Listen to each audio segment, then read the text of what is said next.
What's up everyone, Cynthia here, and today I'm with a dear friend of mine, Liz Makhitarian. Hey everyone! And this year has been a lot, to say the least, and it's caused a lot of fear and pain and emotions inside of people. And it's really shown us that we're not equipped to deal with these types of things, to deal with grief and trauma and our emotional well-being. So Liz and I wanted to share our stories regarding mental health, and hopefully you'll be able to see that whatever it is that you're going through, you're not alone. And so I hope that in this you find that connection, but even ideas on how to best support yourself through whatever it is that you're going through.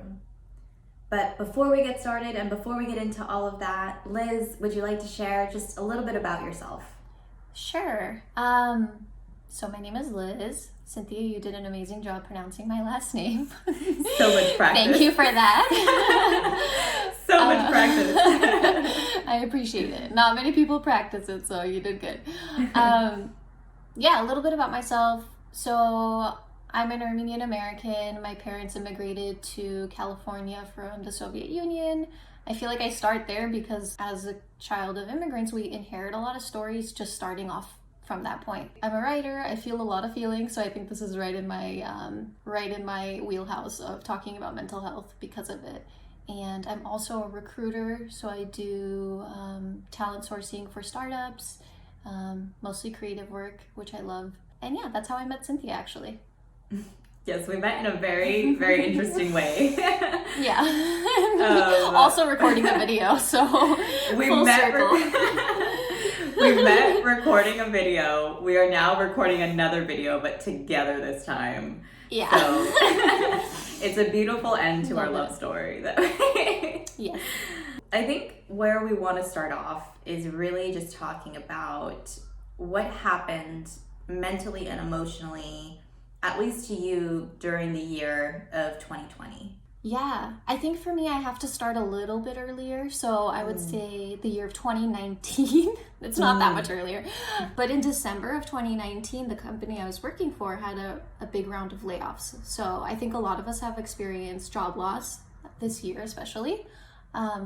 So I feel like I was at the early wave of that in 2019 before the pandemic really, did what it did. So in 2019, I lost my job, and so did everybody else at the company, and it was pretty hard, I would say, but I think they prepared us so much for it. Like they gave us advance notice, and they did the best they could, I think, as a startup can. But yeah, so I took some time off and focused on my writing, actually. I was trying to apply to grad schools, doing a lot of writing at the time, and the stories I write really pull from my personal experiences, and they bring up a lot of emotion. So I feel like it gets very raw, and it puts me in a pretty melancholic mental space afterwards. So I lost my job, I'm writing a lot, feeling melancholy, which translates into depression to me. And yeah, it was like a kind of a year of maybe that. And then also I was focusing on applying to grad schools. We also got a puppy, so I was a new dog mom. And I think I wasn't noticing personally how much all of those things were affecting me, especially what I'm talking about with the writing and pulling all these stories out that really are rooted in a lot of like generational traumas. And I could just, the only way I could describe it was I've never experienced depression. I've always struggled with anxiety, and the depression piece was new to me. And I just had no energy to get out of my bed. I was really struggling to just do daily tasks. Just crying without really any reason. There was nothing really going on, and I would just find myself crying and just feeling so hopeless. And I think I also just feel, and I don't know if this is true to you as well, Cynthia, but I also just feel like what's going on around me politically even and in the world really affects me mentally, to to be honest. Mm-hmm. Like, I take on a lot of that as well. Like, I've been called a sponge because I feel like I sponge all the emotions around me and all of the, like, where everyone's at. I like put that in me. The depression was new, and there was things that were happening that I was just like unable to control. And I was like, okay, the up and down is too much for me, and I need to figure something out. So yeah, that's a little bit about what happened to me. I'd love to ask that question back to you, Cynthia. How was your last year? Yeah, I think, well, I really just like appreciate you having the courage to share all of that coming out.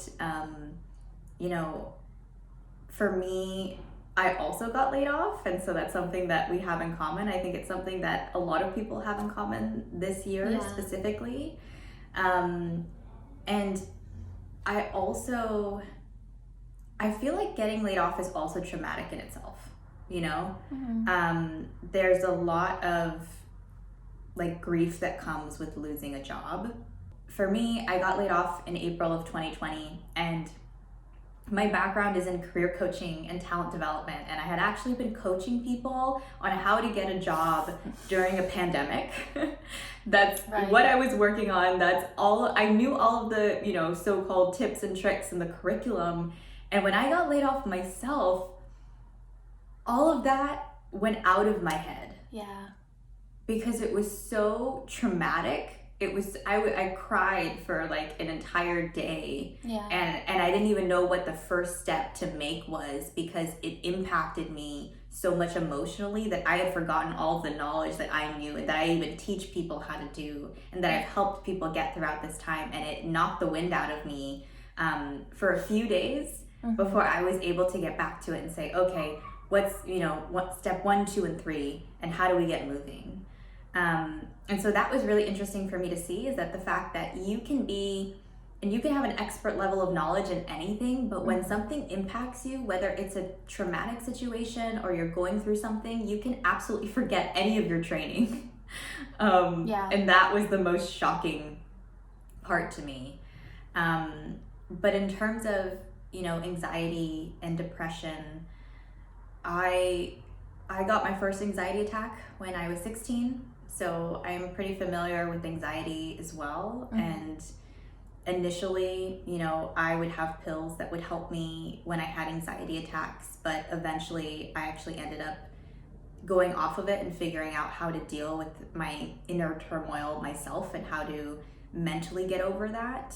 Right. And depression, I also feel like hit me so young when I was still in high school, and I had the same feeling that you did of, I didn't want to get out of bed and I didn't want to do anything, but I also didn't care what the consequences were for being inside for multiple days and just not interacting with the outside world. And what was told to me, because I remember crying at random times too, you know, and sometimes you're crying, and I don't know if this happened to you, but at the smallest things, like your pencil can break and suddenly you're bawling. Yeah. Exactly. And you're like, why? What is happening to me right now? Like, that is the smallest thing. And it's so meaningless. But I was told at the time, at least in my perspective, that I was an imploder. And so that meant that I was holding in all of these things for weeks or months. And at some point, your body is just so exhausted of holding something in that the smallest thing can trigger you and cause that crying episode. Right. And it's because you're letting out everything. Like, I would remember, like, I'm crying about this pencil, but then I'm like, oh my God, like, my family trauma, and like, this happened to me when I was like 6. And I'm thinking about all of these past experiences because I didn't allow myself to heal or to feel them when they happened. Right. And so this year, I think, just as you mentioned, it's just been an accumulation of all of those things, and probably 10 times more, because as a collective, we're all going through this. Yeah, I want to really actually circle back to what you said about I didn't heal. I'm paraphrasing here, but I didn't heal from it when it happened. I think that's such an important thing to distinguish here, because we're all carrying so much from even our childhoods. You could have the perfect childhood and still be carrying some kind of trauma or some kind of pain that you haven't healed from. And I think, like you said, like this happened to me when I was 6.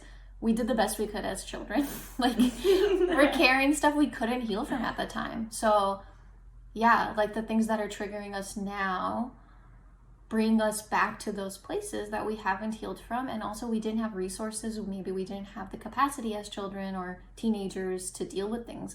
So yeah, I think that's an important distinction that you made. Like a pencil breaking takes you back to your 6-year-old self that hasn't healed yet.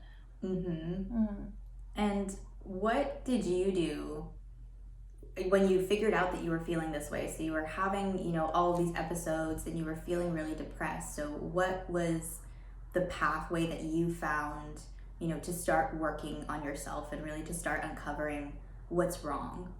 I'm smiling, and it's because I watched a lot of Gilmore Girls. I've been like nonstop, like just on repeat, finishing it, starting it over.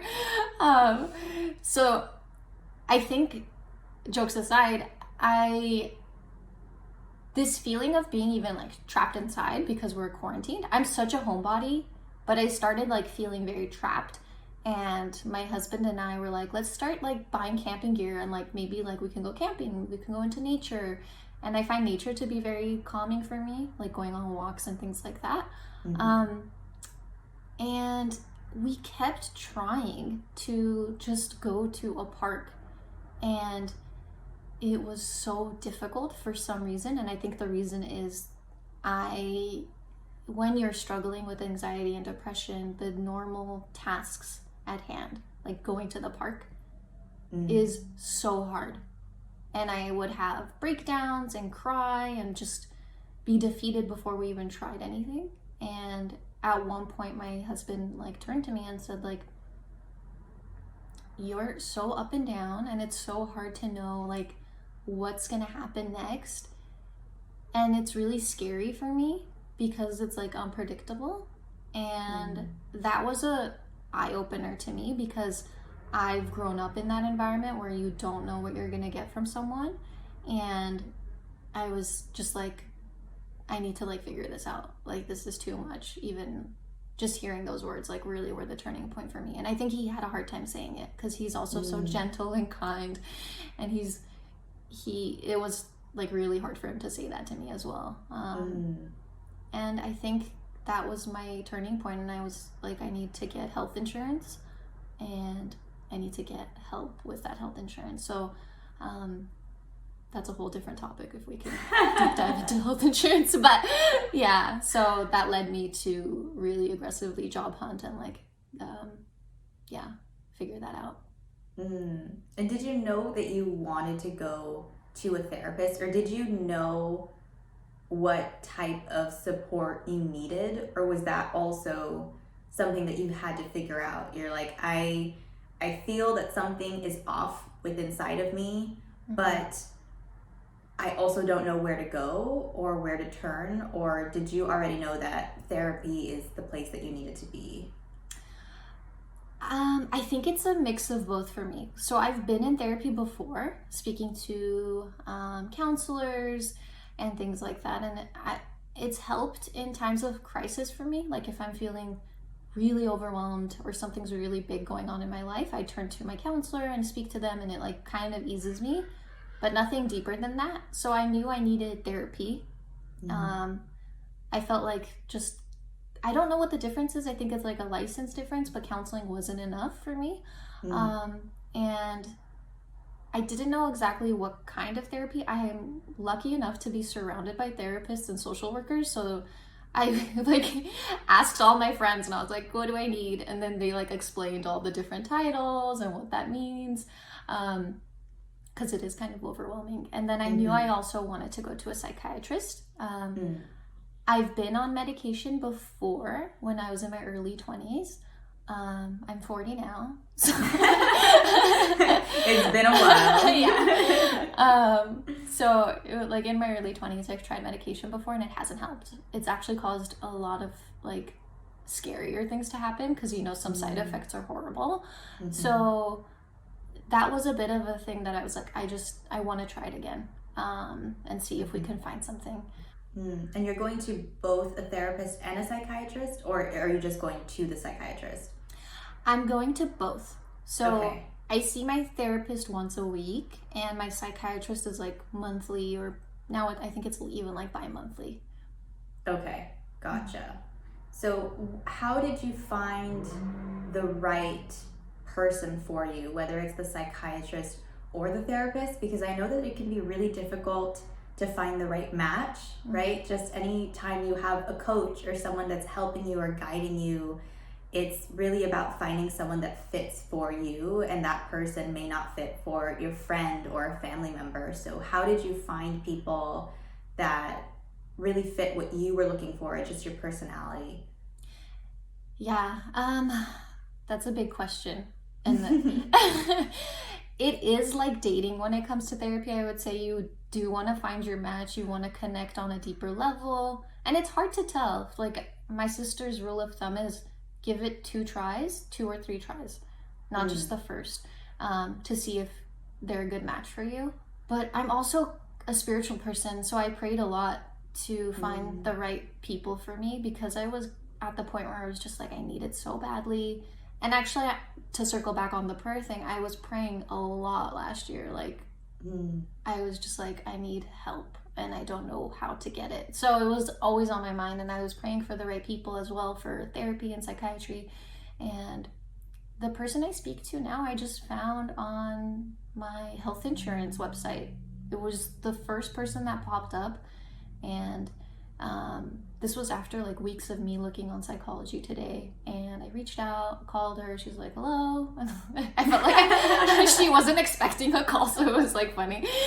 And yeah, we put an intake, and I was like a balloon ready to burst. Oh no. She's just asking like basic questions, like how many siblings do you have? And I'm like weeping. And I was like this poor lady, like right before the holidays too. God.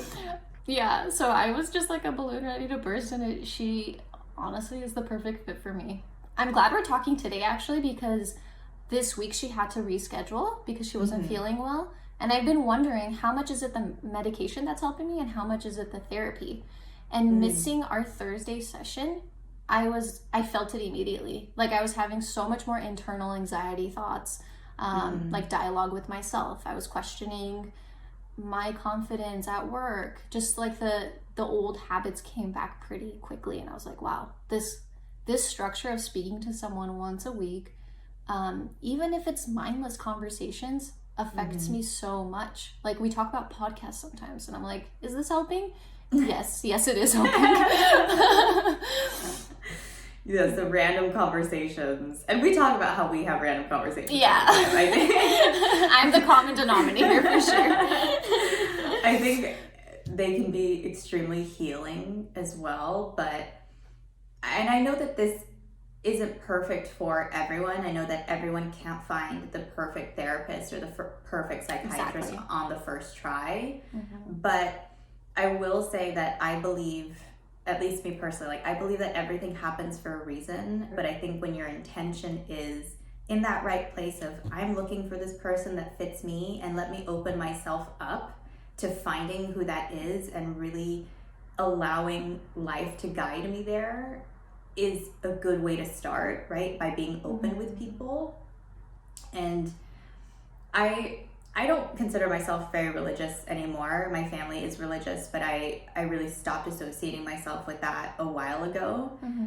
But there was this story that I had actually heard on a podcast about finding peace, and this woman spoke about this story. I don't know if it's in the Bible or where in the Bible the story is, but it's about when Jesus was in this boat, and he was in this boat with other people, and it happens to be this giant storm that's going on. So the boat is rocking, everyone thinks they're going to die, and they go and they find Jesus, and Jesus is sleeping.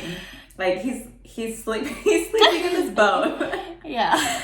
And they're like, dude, what the hell? Like, we're about to die. You're over here sleeping. Obviously, that's not, don't quote me on that in the Bible, but yeah. I think we need a spin-off YouTube show for you where you just retell Bible stories, because that was incredible. That's what they told Jesus. Yeah. So he comes back and he says something along the lines of, peace, be still. And suddenly everything becomes still. And I think, I'm not exactly sure what the point of that story was, but what the woman who was speaking about this was saying is that you can't define or control your external environment. Mm-hmm. And you can't connect your peace to what's going on outside of you, but your peace is inside of you. Mm-hmm. And you have that control to say, like, I've decided, you know, and it takes a while to, I think, understand what inner peace really means. And I think it's part of going through all of this healing process. Mm-hmm. But it really hit me, especially when our world is so freaking crazy as of 2020, that I don't have to rely on the world to find peace, that I had peace inside of me this entire time. Yeah. And I found that really beautiful. I was like, oh my gosh, what a beautiful story. Mm-hmm. and it really hit home for me. But I think our journeys to finding peace are realizing what's going on in our minds, and again, getting that support that we need, you know, whether it's that weekly session, mm-hmm. because eventually you are going to be strong enough, you know, to have peace within yourself, I think, without even speaking to someone, because you're going to go through that healing process. But I also wanted to talk more about, you know, how your therapy sessions have been going and what you think is helping you in that healing process. Like, what does therapy offer in these types of sessions? We talk about how random stuff may pop up, but what do you think is really helping you and is really a benefit to therapy? So for me, struggling with anxiety, I think having that weekly structure that every Thursday afternoon or evening I meet with my therapist, having that structure in place gives me such peace of mind.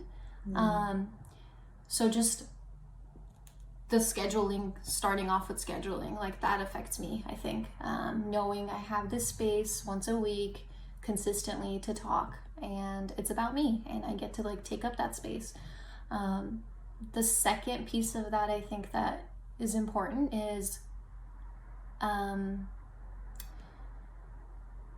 having the consistency also gives my mind this feeling of safety, I think, where it's like, you are safe now to talk about things that maybe you don't even remember. Like, my mind's bringing back memories, and it feels like my body and mind are like in tune with this almost. Like, they know they have a space to reveal things. And the therapist, I think what she's incredible at for me personally is hearing my stories and hearing how I talk about myself and changing the narrative back to me and saying, what's so wrong with Liz? Like, asking these types of questions and reversing narratives that I've held onto for so long. And it really feels like it rewrites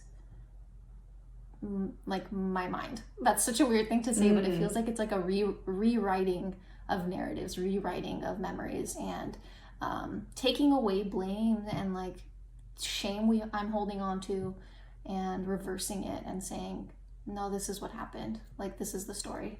And then you tell yourself a new story. And that's, I think, the most healing part for me. I've seen such a big change in myself, even in my marriage, in my friendships. Like, having these new narratives to hold on to has made me such a better friend and a better partner. Yeah. Does that answer your question? No, I think that, yes. I said no. No. But I think that that's really beautiful. And I think that's actually not an experience that I've ever had with therapy. In my experience, when I have had therapy, I don't know, I think in my past, I never found the right person. Yeah. And I think finding the right person is the most important part of this process. But in past therapies, I have felt heard, but I've never felt that they were able to help me through any type of limiting belief about myself or change my narrative or that type of healing and support. I felt that every time I was there, it was always about how do we change our external environment. So an example is, you know, if you have a really bad relationship with someone, as opposed to saying, you know, let's let this go and let's move on and let's figure out how to heal within ourselves. It was more about what can you go and do and say to this person to try to mend this relationship or try to mend this situation. And I think for a lot of situations, even in relationships, it's okay to say that you need to heal yourself and you can let them go. And right. it doesn't matter, you know, who that person may be, even if it's a family member, you know, but instead the focus always seemed to be on how do we mend this? And I always almost had this fight with therapists of, I don't want to mend this. I felt that was putting me through more trauma to have to talk to someone who I felt was toxic and was hurting my mental well-being. And I don't feel like therapists ever truly understood me, at least at the times when I was going. And I went through, I'd say, a few different therapists when I was younger. And I always came out of therapy feeling worse. Like, I would come in and then afterwards I was like, I feel awful. This was a terrible experience. I'm crying. I didn't finish. And what I thought was really beautiful about your story is that I've actually had a similar experience working with a manifestation coach, where she has really taught me to dream big and embrace my desires and say, who do I want to be? And how do I create this life where I am this person? And my childhood trauma came up during our sessions, and she helped me come up with, understand the limiting beliefs that I have and rewrite that narrative in the exact same way that you're saying, where now I feel like I have tools to support myself, even when she's not there to say, okay, I feel something coming up, but I actually know how to grieve now. And I actually know how to feel what I'm feeling and cry, but heal through it and feel better on the other side. And in this positive way where we're just cleansing our emotions. And I found it so odd that I found this therapeutic experience through a manifestation coach. That's also the most LA thing I've heard. But I love it. I mean, I am the stereotypical LA person, so absolutely. Am I. But I would recommend her.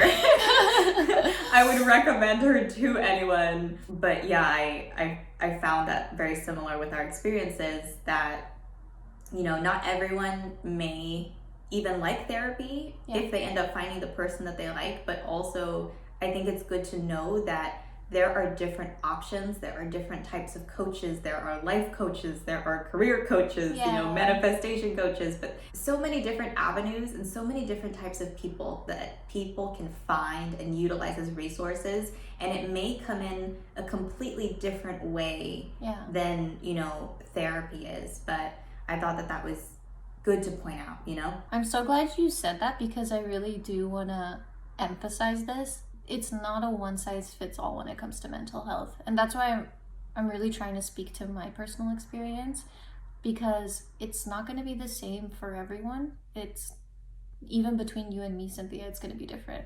And that's okay. Like, we're all so different, and the things we respond to are going to be different. People we respond to are different. So yeah, it's not just, hey, I found the perfect therapist and everyone should just sign up with her and be okay. Like, no. Yeah, so you just have to figure out what works for you. And I have so many horrifying past therapy experiences I could share. We could do a whole episode on. So it's not bad always therapy. Yeah, it's not always great. It's definitely not a one size fits all. There's so many different avenues, like you said, a manifestation coach. I didn't even know those existed, but it sounds great. Yeah, and I mean, I know that we've been going through our own journeys and they're very different, but I also find that they're very similar in certain ways. And at least I found myself being a bit angry in the way in which our mental health is dealt with, especially in our work culture. And especially in this past year where it seems like everything is business as usual. And even during the pandemic, layoffs were normal, and there weren't, like, some companies dealt with it very well, and some companies dealt with it like, you're laid off, goodbye, go out and deal with it. But it was the highest rate that we've ever had of unemployment in history. And I wanted to get your thoughts on how you feel about the way in which mental health is discussed in, American culture, or dealt with American culture, and that, corporate work culture. This is so dear to my heart. And I'm so glad we're discussing this. I think for me, the problem I have with American work culture specifically, and I think this trickles down to mental health, and the pandemic has really shined a light on it. It's the compartmentalization of people. So from 9 to 5, you're business as usual productivity monster, and you're expected to be at 100% and professional and chipper and small talk and everything else that falls into corporate culture. And that compartmentalizing of your employees it's a disservice to the company and to yourself, because we're people. We are experiencing something collectively together that's truly horrifying. And we're only talking about the pandemic. There's been a year of horrifying thing after horrifying thing happening in real time daily at this point. And I think we forget that we're spending most of our day in our workplace, and we can't compartmentalize what's happening outside. And LinkedIn specifically, the platform I think that really exemplifies this compartmentalization is, if you go on LinkedIn during a crisis, including this one right now, it's people still posting like pseudo motivational business jargon of, oh, I got the dream job because I applied to 3,000 places, and then there's a blackout in Texas and people don't have water and power, and we're watching it in real time. And it's this disconnect to me that has always been an issue. And I think people need to recognize that your employees are human beings, not just a 9 to 5 productivity machine. And everyone is struggling right now. Like, mental health should be at the forefront of what we're talking about. Depression, anxiety have peaked in America. Like, it's affecting most people. So chances are, when you're doing your Zoom group call, I don't know how many out of that number are struggling. And I think it's something just to reach out to people and say, hey, how are you doing? Check in, provide resources. Like, I don't know. I feel like there's so much that can be done to just recognize people as people and not just your employees. I don't know if that's too much of a ramble, but I would love to hear your thoughts on it too, because I know you have thoughts. Yeah, I know acknowledgement is definitely the first step, because it's the worst feeling in the world to feel that something is going on extremely huge and it's not even being acknowledged within your company, and it is business as usual. And so I do feel that acknowledgement is that first step. But another part of me, and the super angry part of me, and the social justice part of me that cares about people is like, it's not enough just to say something. Like, you need to shut business down. You need to say, let's turn it all off, and let's have discussions with each other, and let's talk about it. And the resources that you're talking about, let's offer them, whether it's like taking mental health days, taking an entire week off to really say everyone deserves to rest, because we haven't rested in an entire year, almost a year, and like 3 months that are coming up, if not a little bit more, for people that started getting laid off similar to you in the end of 2019.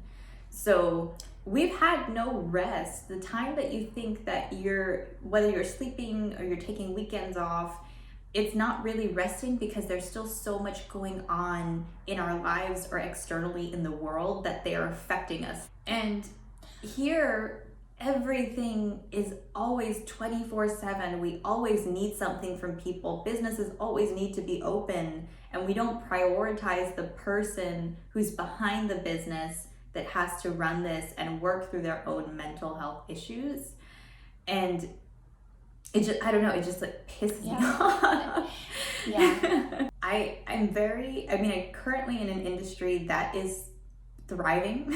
Yeah. And I'm currently surrounded by companies that are, maybe they took a hit, right? But they're not companies that necessarily are struggling every single day to stay afloat. Right. They are companies that very much either have the funding or the resources to do something for their employees. And that's where I feel the anger really starts to bubble up, because you're in a privileged position in a place where there are many people suffering, and you're still deciding to say that there is business as usual and not really acknowledging what your employees may be going through, when you have the opportunity to give people a little leeway right now, whereas some other businesses don't.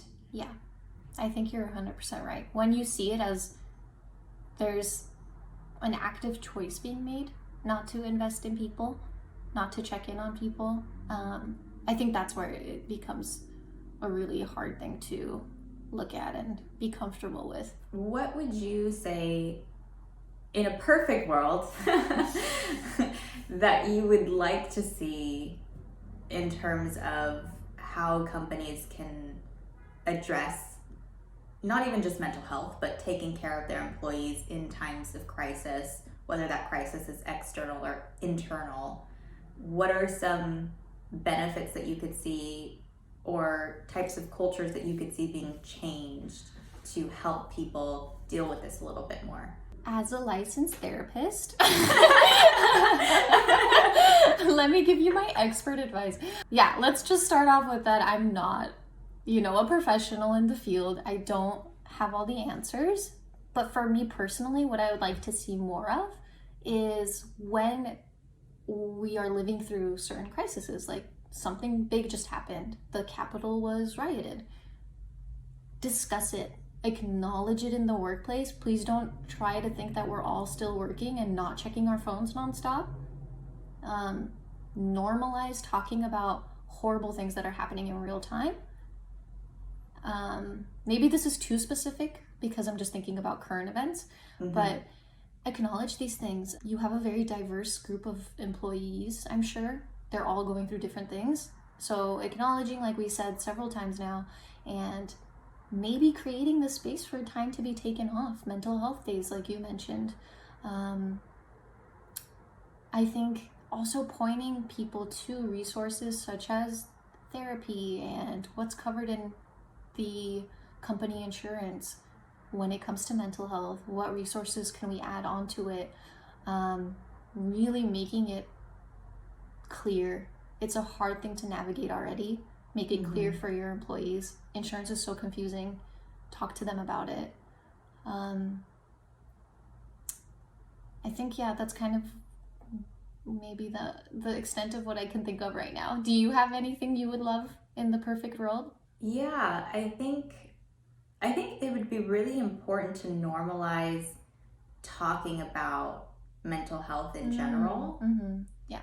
And whether that's in, even one-on-ones, one-on-ones with your manager, a question of, how are you feeling today? How are you feeling about what's going on around you? Or is there anything that you may be dealing with or struggling with in your life that you would like to let me know about, so that I can figure out, even just as a manager, if there are different ways that I can support you, or resources within a company that I can point you to, or benefits there, right? And opening it up to, even when you're having these Zoom meetings, like you mentioned, do we have opportunities where today we're going to dedicate a specific Zoom meeting to just talk about how we're all feeling as a collective and hear everyone out. And then once we heard what you're saying, we can better support you and see what we can do and what we can provide for you. When you have a family that comes from a different culture, talking about your mental health isn't always something that is acknowledged or even spoken of. And I think we're doing ourselves an injustice to continue to make people feel like it's not okay to say what it is that you're feeling, because what you're feeling is impacting your life at work. It's impacting your relationships, it's impacting your productivity, and it's, you know, it impacts every single part of your life. So I think having an open culture where you're allowed to talk about these things and you're not scared to say, I feel depressed today, but I'm scared to say it because I think that my manager is going to think that I can't work as hard as my other peers, and I may potentially be looked upon as someone who can't do it or who can lose my job. Yeah, and I think another piece to this maybe is ask your employees what they need. Like, that's normalizing this conversation, is also asking and talking to them, like you've said several times, and seeing what is it that your people are missing in their day-to-day. What is it that they need more of?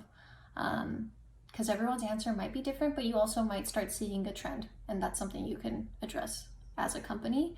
The other thing that I recently found out about, because my friend is a therapist, her company was hired recently by a venture capital company and in the Silicon Valley, and they've been asked to come in and I guess moderate conversations around mental health. And I was like, that's incredible.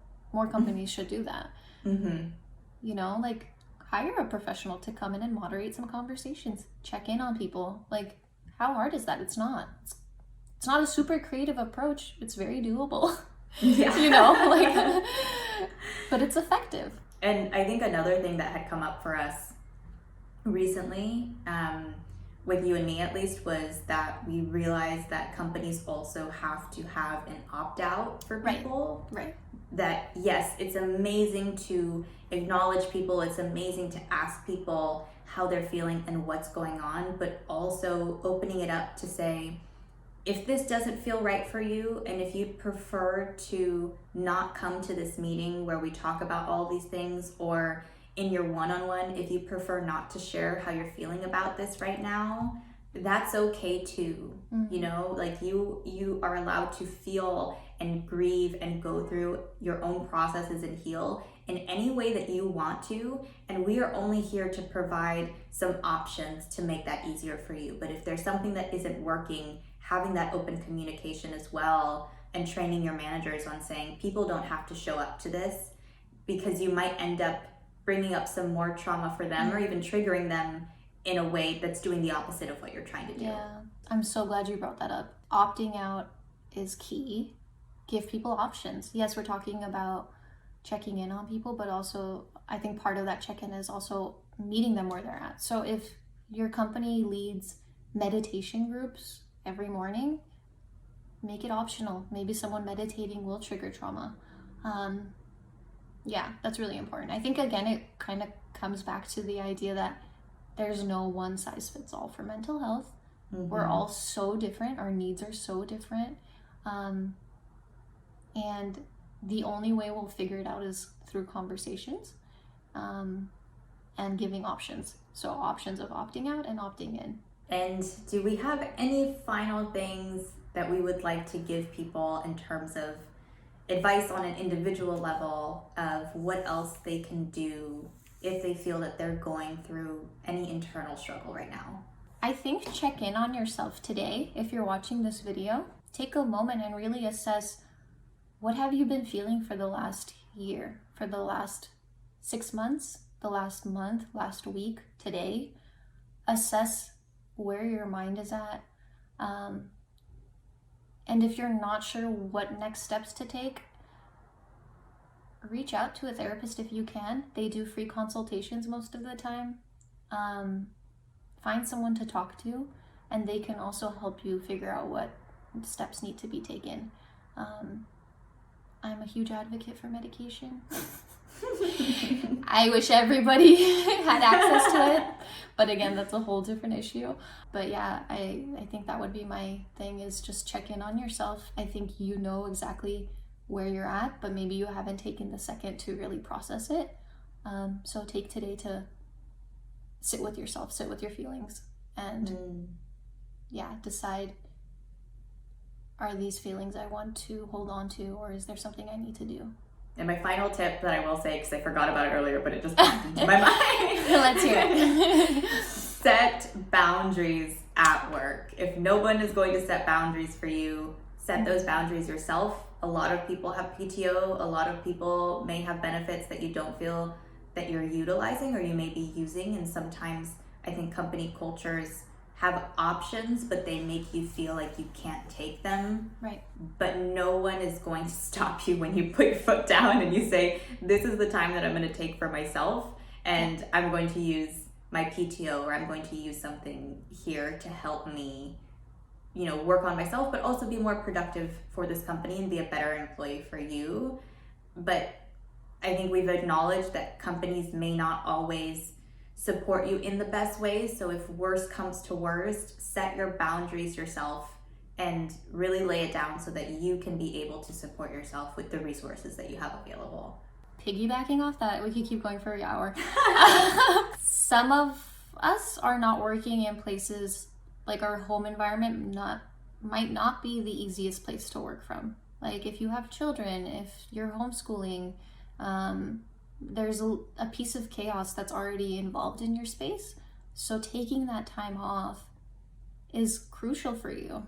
And setting that boundary, don't apologize. Like that's something you need to do, honestly. So take your paid time off, set that boundary, and don't apologize for it. Done. Yeah. Thank you so much, Liz, for having this honest and raw conversation with me. I really appreciate it. I feel like a part of it also felt therapeutic. Mm-hmm. But if anyone out there would like to connect with Liz, I've added her links in the description below. And once again, we just want to remind you all that you are not alone. We are all going through something right now. We are all struggling, and there is help, there is resources, there is support. And you are going to get through this. This is always temporary, and you can always get through it, work through it, and heal. This is also a very temporary, crazy time. It will pass. The world's going to look different, and hopefully we're going to figure some things out that need to be figured out, that have really been on the forefront with this pandemic.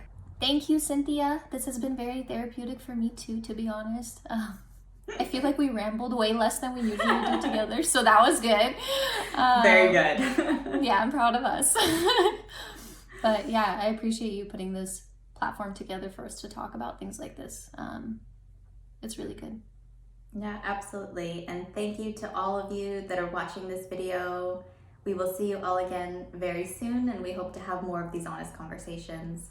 If you liked it, please let us know in the comments and tell us more about what you would like to hear and if there are any specific topics that you would like to be discussed. But we'll see you all again very soon. Bye, everybody.